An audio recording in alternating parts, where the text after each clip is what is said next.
మీ business ఏదైనా మీ ఊర్లో promotion చేయాలంటే అది సుమన్ టీవీతోనే సాధ్యం. ఇప్పుడే సంప్రదించండి.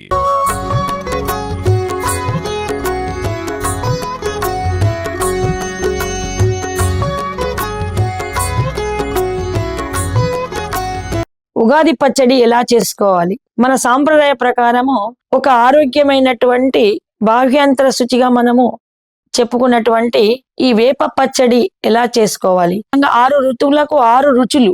ఈ 6 రుచులు ఏంటంటే, ముందుగా వేప పచ్చడిలో ఈ 6 రుచులను సంఘటించి ఒక 3 ఉద్ధరణలు లోపలికి తీసుకోవడం వల్ల మనిషి ఆరోగ్యపరంగా అన్ని విషయాల్లో కూడా బాగా ఉంటుంది అని, ఆరోగ్యపరంగా శక్తిమంతుడై ఉంటారు. 6 రుచులు మనిషిలో ఉన్నటువంటి కామ క్రోధ మద లోభాలైనటువంటి 6 గుణాలకి 6 ఋతువులకి ప్రతీకగా ఈ వేప పచ్చడిని చాలా శాస్త్రోక్తంగా తెలపడం జరిగింది. ముందుగా కొత్త చింతపండు వస్తుంది ఈ ఋతువులో. ఆ చింతపండును చక్కగా నానబెట్టి నారు గింజ లేకుండా వడగట్టుకొని ఒక వెండి గిన్నెలు కానీ అయితే వెనకట రాతి చిప్పలలో చేసేవారు. మట్టి కుండ శ్రేష్టము. మట్టి కుండలో చేయడం వల్ల దాని చల్లదనము, ఆ మట్టిలో ఉన్నటువంటి ఔషధ గుణాలు కూడా దీనికి పట్టుకుంటాయి. కొత్త కుండను ఒక రోజు ముందే తెచ్చుకొని నానబెట్టుకొని ఆ కుండకు పసుపు రాసి దాంట్లో పసుపు కుంకుమతో అలంకరించి ఈ మట్టి కుండలో వేప పచ్చడి తయారు చేసుకుంటారు వెనకటి కాలం నుండి.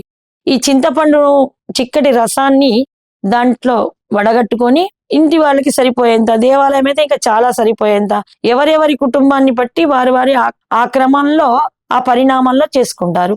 అలాగా ఈ చింతపండు రసంలో అప్పుడే చిన్నగా వచ్చినట్టు ఇంకా టెంక ముద్రని లేత మామిడికాయలు చిన్న చిన్న ముక్కలుగా వేసి చేస్తారు. ఇక్కడ పులుపు ఒగరు, కొత్తగా ఒగరు ఉంటే ఇంకా పులుపు ఎక్కని మామిడికాయలు. ఆ తర్వాత సైంద్రవణము, ఉప్పు కాదు, పులుపుకు ఉప్పు తోడుగా కాస్త సైంద్రవణము.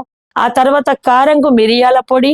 దీనివల్ల ఆ ఋతువు మారినప్పుడల్లా ఆరోగ్యం పాడవుతుంది కాబట్టి చింతపండు మిరియాలు వేయడం వల్ల ఈ గొంతు సంబంధించిన ఇన్ఫెక్షన్స్ రావని కాస్త మిరియాల పొడి.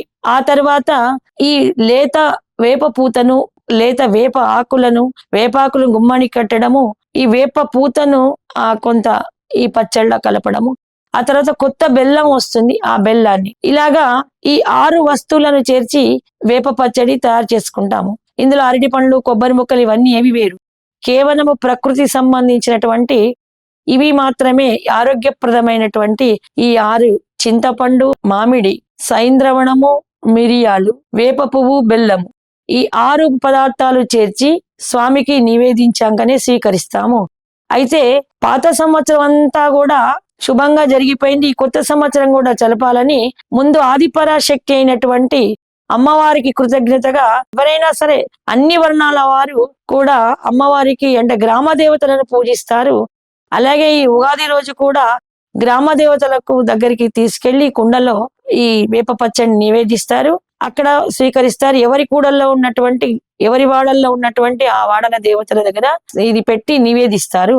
అలాగే ఈ వేప పచ్చడిని నివేదించాక చుట్టుపక్కల బంధువర్గాలకు కూడా వేప పచ్చడిని, ఈ భక్ష్యాలు లేక రవ్వ లడ్డు లేకుంటే సీరా ప్రసాదం ఏదైనా ఒక తీపి పదార్థాన్ని ఇచ్చి తెలుగు సంవత్సరం యొక్క శుభాకాంక్షలు, శుభకామనలు. ప్రాచీన కాలం నుండి వచ్చిందంటే అంటే సమాజంలో ఒకరి ఒకరు అన్యోన్యంగా ఉండి సమాజం పటిష్టంగా ఉండాలి, శత్రుత్వ భావాలు మానుకోవాలి అనేటువంటి ఒక రకమైనటువంటి సంస్కారాన్ని నేర్పేటువంటివి మన పండగలు, మన సాంప్రదాయాలు. ఇది వేప పచ్చడి యొక్క విశిష్టత. జై శ్రీరామ్.